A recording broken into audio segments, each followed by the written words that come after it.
All right, and welcome back to XCOM 2 War of the Chosen, this time a guide for the Templar class. As always, we use the good, situational, and bad classification for all of their abilities. And let me jump in explaining how I think that the Templar class should be played in the first instance. The Templar class is probably the most debated class of all of the three new classes. My perspective is they are substandard and probably the weakest class currently in the game. However, they do have a very high skill ceiling, which means a really good player can get a really good result out of them. Are they worth taking on a mission? Hell yeah! If you know how to play them right, they actually can be above average. So they can be stronger than other classes due to certain mechanics that they can use and that they can manipulate. They are, for instance, extremely strong in missions with a low number of participants. Now, let's jump into it. And before we go into the skills, another reminder of what you need to keep in mind. The inherent problem with that class and why it gets a lot of flack is that melee in XCOM 2 is something that is not really good. And it's not specifically the damage that is missing. So the developers of XCOM 2 failed to understand that it's not the damage that is the problem or the mischance of melee attacks. They addressed some of the issues here, and I will come to that in a second. The main problem with melee is you run in and you can trigger additional pots, and that is very bad. XCOM 2, in its purest form, when you are like mastering it, should be played as to go into an encounter the aliens on your turn, only pull one pot and one pot only, kill all aliens in your turn, leaving them no reaction space or option whatsoever, and then rinse and repeat. And you can become better at that by not even using resources anytime, so no consumables are used when effectively killing the enemies, which means really, really good players will always try to avoid multiple packs. And melee characters like the Templar are experts in pulling multiple packs, and it happens. It happens a lot, actually. So let's look into it, how we can deal with it, and how we can use the Templar.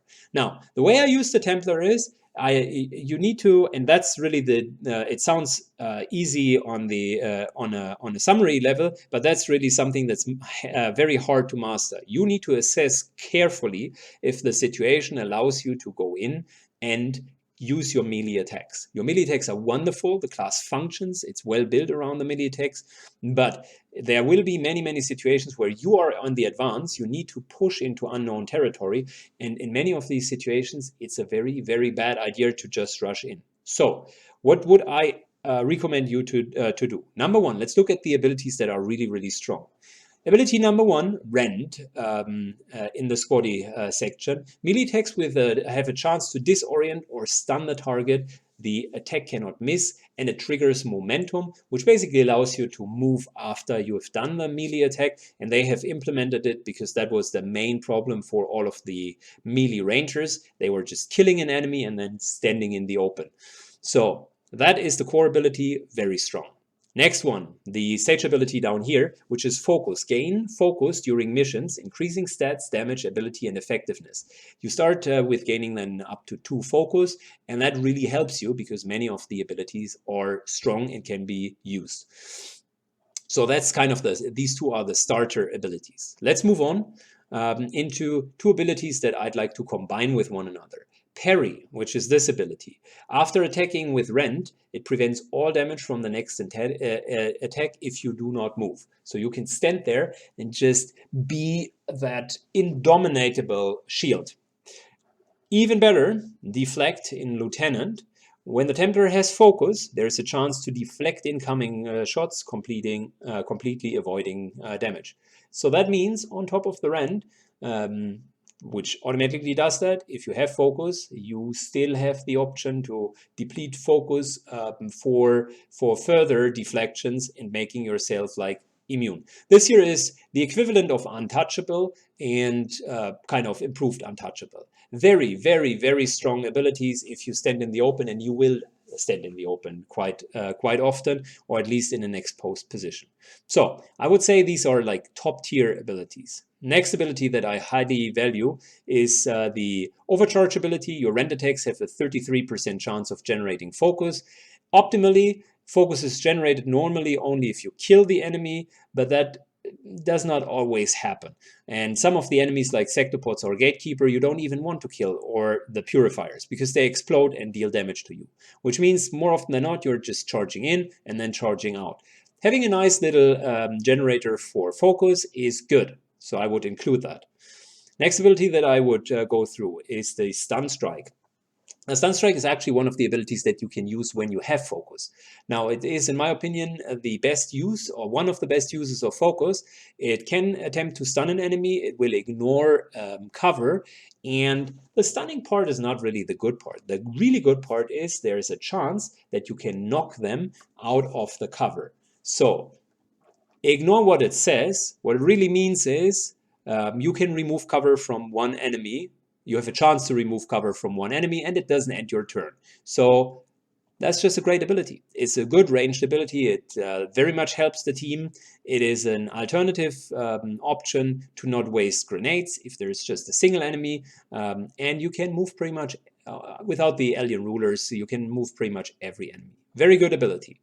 Next ability that I enjoy is the Captain ability, Deep Focus. It increases the maximum focus to 3, kind of improving the stats of our little Templar, and also giving us some more focus points to play with. So that's really a good ability.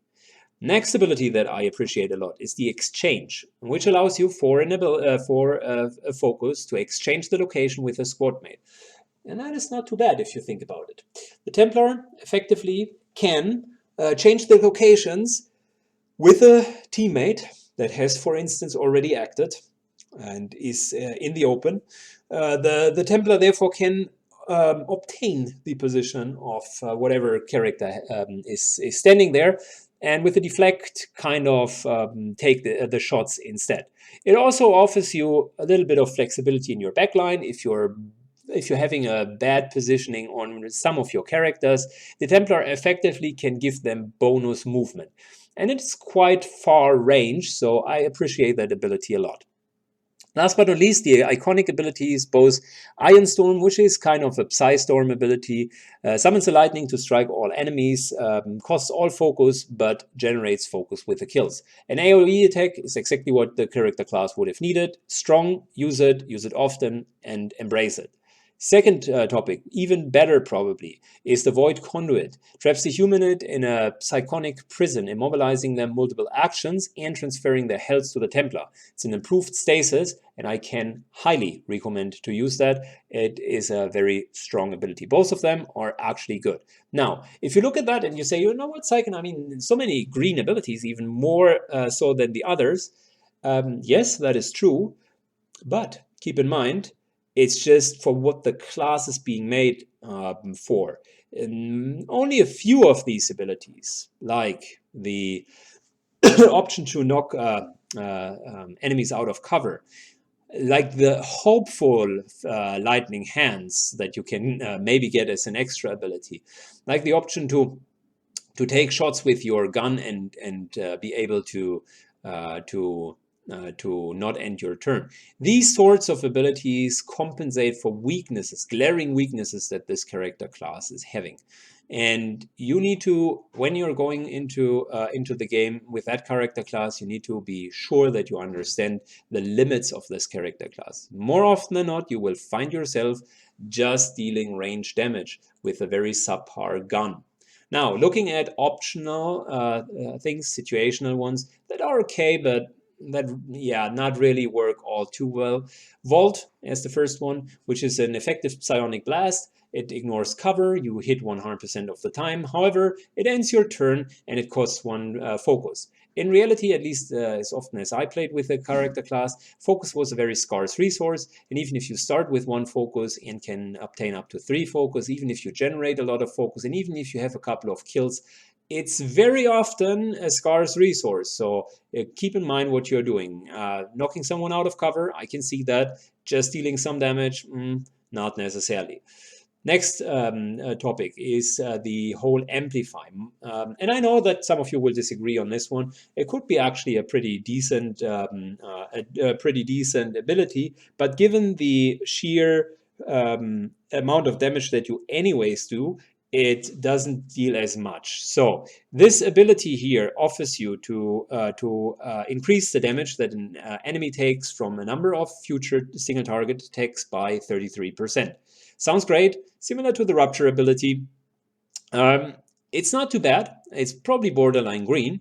But again, the only ones where I can see that is the Sectopod and maybe a Gatekeeper, and these already die within one attack if you play your cards right. So no real need for that. Then there's the next one, which is the Pillar. Summon Subsonic Pillar of Energy to act as a high cover point. Great.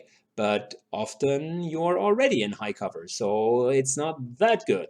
It could be good if you want to give another unit of yours high cover, and it could also be good when you want to move into enemy territory, but there's simply not enough cover. So I like it. That's why it's orange, but it is only situational usable. Again, the force points are a very scarce resource.